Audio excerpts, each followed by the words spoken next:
একটা ছেলে বিয়ের আগে একটা মেয়েকে যে পরিমাণ ভালোবাসে বা যে পরিমাণ পাগলামি করে, সেটা যদি হয় বিয়ের পরে 100%ও ভালোবাসতো, তাহলে ভালোবাসার মধ্যে কখনোই বিচ্ছেদ হতো না, আর বিচ্ছেদ নামের কিছুই থাকতো না।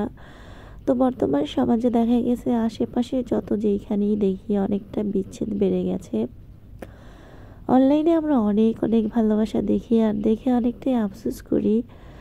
তো এটা নিয়ে আফসোস করার কিছুই নেই। অনলাইনের ভালোবাসা দেখে আমরা অনেকটাই খুশি হই, আর বা দেখে অনেকটাই শিখি যে ওদের মতো ভালোবাসা যদি আমাদের মাঝে থাকতো। ভালোবাসা কখনো রূপ দিয়ে হয় না, বা সৌন্দর্য দিয়ে হয় না, বা কালো কুচ্ছিরি খাটো বেটে এগুলো দিয়ে কিন্তু ভালোবাসা ম্যাটার করে না। ভালোবাসা একান্তই মনের ব্যাপার। আর আপনি যাকে ভালোবাসবেন, যদি মন থেকে ভালোবাসেন, তাকে সবসময় সুন্দর মনে হবে। সে চুল আঁচড়াক বা সেজে গুজে পরিপাটি না থাকুক, এমনিতেই থাকুক, আপনার কাছে কিন্তু তাকে হুড়পুরি মনে হবে। আর যদি আপনার তাকে ভালোই না লাগে, সে যতই সুন্দর হোক না কেন, হুড়পুরি হোক না কেন, আপনার কিন্তু তাকে কিছুতেই ভালো লাগবে না। হোক সাজুগুজু করুক, সুন্দর পোশাক পরুক, যাই পরুক না কেন, আপনার কিন্তু তাকে ভালো লাগবে না।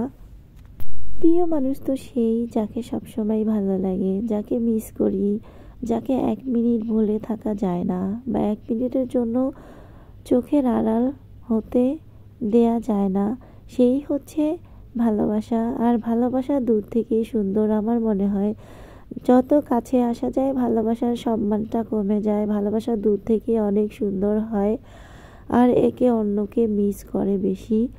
কাছে আসলে সেই হয়তো ওরকম মিস করা হয় না, বা ওরকমভাবে ভালোবাসাটা পরিপূর্ণ হয় না। আমার কাছে মনে হয় ভালোবাসা দূর থেকেই সুন্দর, দূর থেকে মিস করা, ভালোবাসা আগলে রাখা, সেটা হোক দূর থেকেই ভালোবাসা। মিষ্টি আম্মু, বুতুন, কি করতেছো? আমাকে দেবে? হ্যাঁ, তুমি কি খাচ্ছ? এটা এটা কি চোখ? আমাকে কি বলো? আমাকে কি বলে ডাকো তুমি? বলো তো। সেটা না, আমাকে কি বলে ডাকো? আমাকে আমি কে? আমাকে কি বলে ডাকো? কি বলো? ওরে বাবা, আদর দাও তো একটা। পুকুরে আদর দাও। এই যে এই যে এই যে এভাবে, এই যে এভাবে একটা আদর দাও। আর একটা, এই জুসটা কার জন্য? এটা আমার জন্য। আমি খাবো এটা? আমাকে দেবে? আমি খাবো?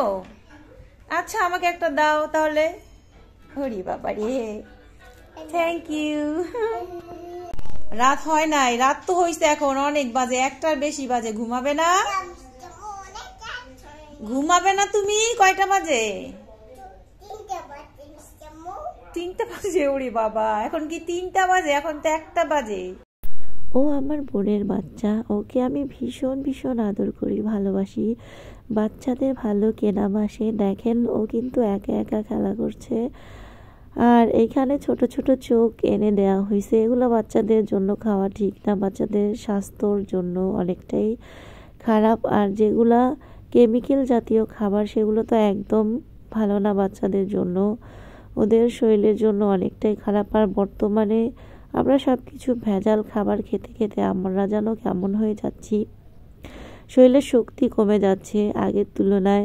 আমাদের মা দাদুরা এখনও কিন্তু অনেকটাই স্ট্রং আছে, আমাদের থেকে অনেক বেশি। আর আমরা তাদের তুলনায় কিন্তু একদম শরীরে শক্তি নাই, এরপরে কেমন যেন হয়ে গেছি।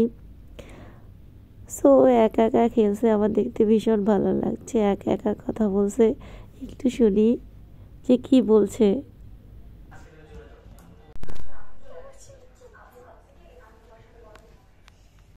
ও যখন খেলা করে তখন আমি চুপে চুপে ভিডিও করি, ওকে বুঝতেই দেয়নি যে আমি ভিডিও করতেছি। তো ও নিজের মতো করে খেলা করছে। আর বাচ্চারা যখন খেলা করে দেখতে কিন্তু ভীষণ ভালো লাগে। ও কিন্তু খুব গুড গার্ল, ও কিন্তু একদম জ্বালায় না। তো একা একা খেলা করে এরকম বসে বসে, আর একা একাই কথা বলে। তো আমি চুপে চুপে একটু ভিডিও করছিলাম ও যখন খেলা করছিল।